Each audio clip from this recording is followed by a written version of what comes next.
نقطه‌های خردی نوشاکی‌های تشنه‌شکن زیاد شده است. همه‌روزه ساکنان از آن استفاده کرده آب‌های نوشاکی خریداری می‌کنند، اما تا کجا صفت این نوشاکی‌ها به طلبات جوابگو و به سلامتی آدمان بی‌ضرر است؟ این سوال گشاده می‌ایستد. برخی از والدان نیز برای کودکانشان از آب‌هایی که در کوچه و ایستگاه‌ها به فروش گذاشته شده است خریداری می‌کنند، اما آنها به صفت این نوشاکی‌ها کم اهمیت می‌دهند. دکتر کلان اویلوی مرکز سلامتی رقم 5 ماهیره یوسفووا می‌گوید برای کودکان نوشیدن آب‌های گازناک و استفاده از نقطه‌های نوشاکی‌های تشنه‌شکن که در کوچه‌ها گذاشته شده است قطعاً منع می‌باشد.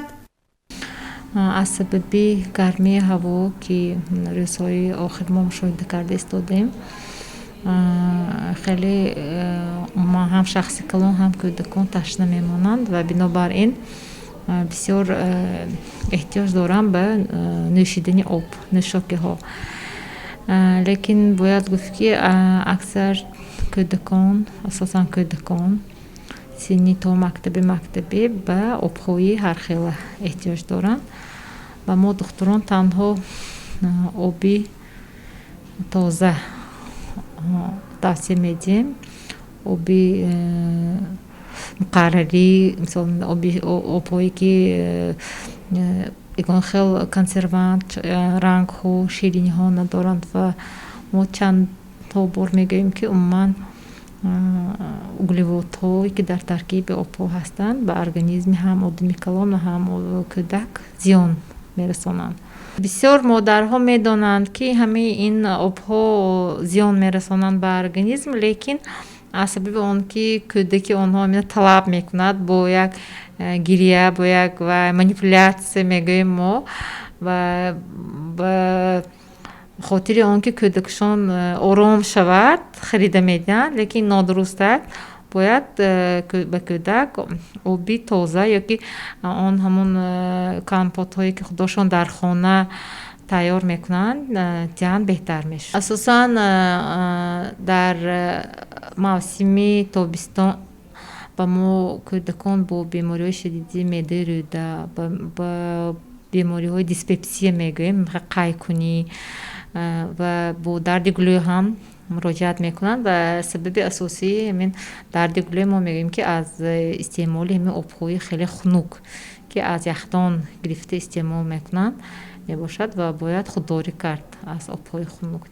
در همین حال مدیر شعبه گیگنه خوراکی مرکزی نظارت دولتی سانیتاری و اپیدمیولوژی شهر خوجند محمد رسول یوسفوف میگوید آغاز از ماه می رید و کارهای فهماندهی گذرانده شده.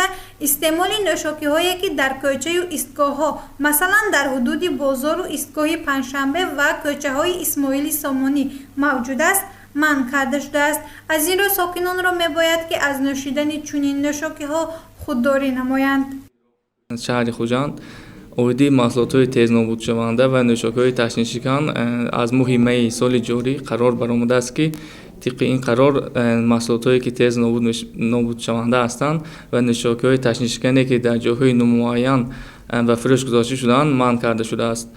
هنگامی طبق قرار سپارش‌های صحت دکتر ما ریت‌های مشترک گذراندیم که در جای‌هایی که نامعین نوشاکی‌های تشنه‌شکن به فروش گذاشته شده است ما با کارمندان وزارت کارهای داخلی در یکجایی ریت‌های مشترک گذراندیم و هنگام گذراندن ریت‌ها به آنها کارهای فهماندهی اویدی منع نوشاکی‌های تشنه‌شکن که در جاهای نامعین به فروش گذاشته شده است ما به آنها کارهای فهماندهی گذراندیم. آب‌هایی که در قدی راه، در ایستگاه و در حدود بازار پنجشنبه نوشاکی‌های تشنه‌شکن به فروش گذاشته شده است، یعنی فروش آنها قطعاً ممنوع می‌باشد. مسئولین مرکزی نظارت دولتی سانیتاری و اپیدمیولوژی شهر خوجند گفتند که نقطه‌های فروشی آب‌های تشنه‌شکن و دیگر مرکزهای آب فروشی در یک ماه یک مرتبه از سنجش گذرانده می‌شود. در حالتی به طلبات سانیتاری جوابگو نبودن این یا آن نقطه‌های سودا نسبت فروشنده و صاحب همان نقطه پروتکل حقوق ویرانکنی مأموری ترتیب داده شده جریمه بندی کرده می‌شود. مثلا ماه می سال روان نسبت فروشندگان 15 عدد پروتکل‌های حقوق ویرانکنی مأموری ترتیب داده شده است. мардум бояд аз замин ҷойҳое ки номуайян ба фурӯши нӯшокҳои ташнишкан гузошта шудааст, яъне аз он истеъмол накунанд. Яъне ки мисол бигирем, ҳаво хеле гарм аст, онҳо бисёртар обҳои хунукро истеъмол мекунанд. аз ҷойҳое ки номуайян ба фурӯш гузошта шудааст, бояд онҳо истеъмол накунанд. ва дар ҷойҳое ки ошхонаҳо, дар ҷойҳое ки муайян, яъне обҳое ки ба фурӯш гузошта шудааст, аз он истеъмол намоянд. طبق سپارش امین سرداری مرکز نظارت التی سنتر اپیدمیولوژی شهر خوجند اویدی امین قراری مانی محصولات تیزنابود شونده و نوشاک‌های تشنیشکن هنگامی کارهای فهماندهی از طریق ما 15 عدد پروتکل‌های حقوق ویرانکنی نسبت آنها ترتیب داده شده و در عین حال کارهای فهماندهی نسبت امین فروش آب‌های نوشاک‌های تشنیشکن که مطابقت نمی باشد در قطع راه و کوچه‌ها یعنی به فروش گذاشته شدند ما پروتکل‌ها ترتیب دادیم و در عین حال کارهای فهماندهی اویدی برطرف نمودنی همین کامدوی جای داشته یعنی کاربری کرده ایستاده ایم. از همه پدر و مادران احترام خواهش می‌نمایم که هنگامی که به فرزندان خود یعنی که آب‌های نوشاکی خریداری می‌نمایند باید نظارت کنند و آب‌هایی که در جای‌های نامعین و فروش گذاشته شده است یعنی از آن آب‌ها خریداری نکنند و آب‌های خنک نیز استعمال ننمایند. بعضی از نقطه‌های فروش آب‌های تشنه‌شکن به گیگینه تازگی رعایت نمی‌کنند. والدان را ضرور است که به کودکانشان تنها آب‌های جوشانیده شده را داده از استعمال نوشاکی‌های تشنه‌شکن کوچه‌ها خودداری کنند. گزارش منظور بختیارزاده و نسیم رحیموف برای برنامه اطلاعاتی خبر.